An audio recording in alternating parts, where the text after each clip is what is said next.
Mesdames, Messieurs les chefs d'État et de gouvernement, Monsieur le Président de la Conférence générale, Madame la Directrice générale, Excellences, Mesdames et Messieurs. Mes premiers mots seront pour adresser mes plus vives félicitations à Son Excellence Monsieur Santiago Irarrázaval Mourão pour sa brillante élection à la présidence de la Conférence générale. En cette année qui marque le 75e anniversaire de la fondation de l'UNESCO, qu'il me soit permis de vous renouveler, Madame la Directrice générale, mes plus chaleureuses et admiratives félicitations pour votre brillante réélection et mes remerciements infinis pour votre aimable invitation. La tenue de cette célébration constitue en elle-même un hommage au rôle éminent joué avec dévouement et générosité par l'UNESCO. Permettez-moi également de rappeler le profond attachement que mon pays, le Cambodge, n'a cessé de manifester envers l'UNESCO, agence spécialisée des Nations unies par excellence. Je voudrais exprimer ma joie de me retrouver dans les murs de cette grande maison qui a été la mienne pendant 10 magnifiques années, de 1993 à 2003. Cette décennie a été celle du renouveau de mon pays, le Cambodge, et l'UNESCO y a joué un rôle éminent.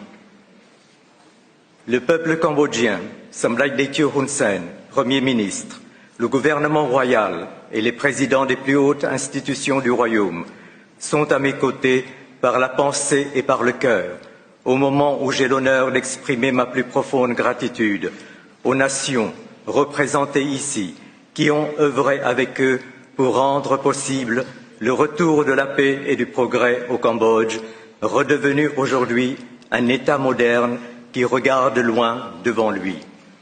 La France et l'Indonésie co-présidaient les accords de Paris sur le Cambodge, signés voici exactement 30 ans dans le cadre de l'ONU. Leurs efforts, joints à ceux de mon auguste père, Feu Sa Majesté Norodom Sihanouk, sont inscrits dans les plus belles pages de l'histoire des nations.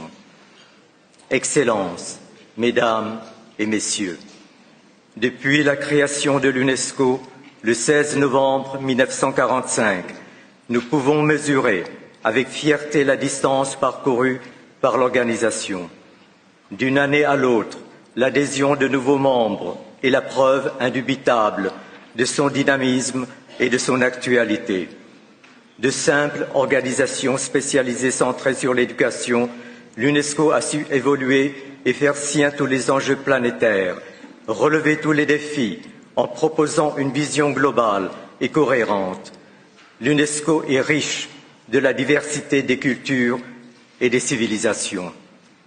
Madame la Directrice générale, vous avez lancé l'une des plus ambitieuses études à l'échelle du monde sur le thème de réinventer l'éducation.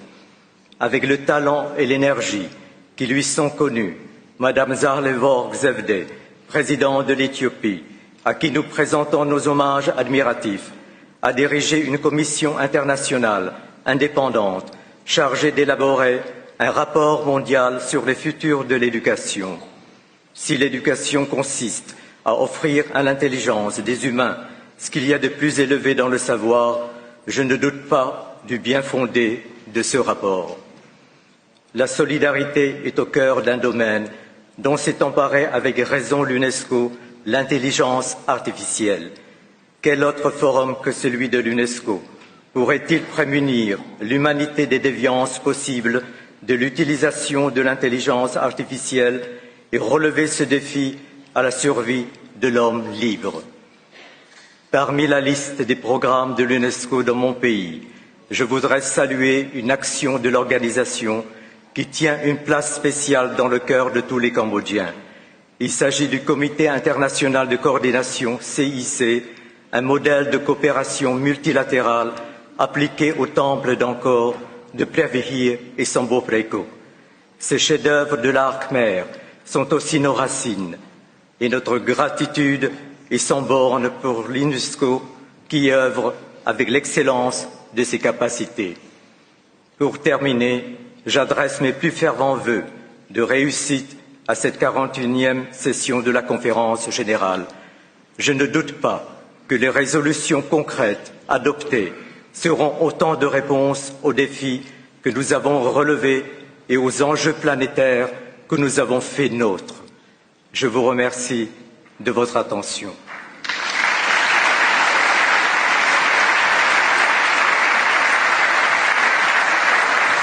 Merci, merci infiniment. Merci, Majesté. Je voudrais maintenant prier.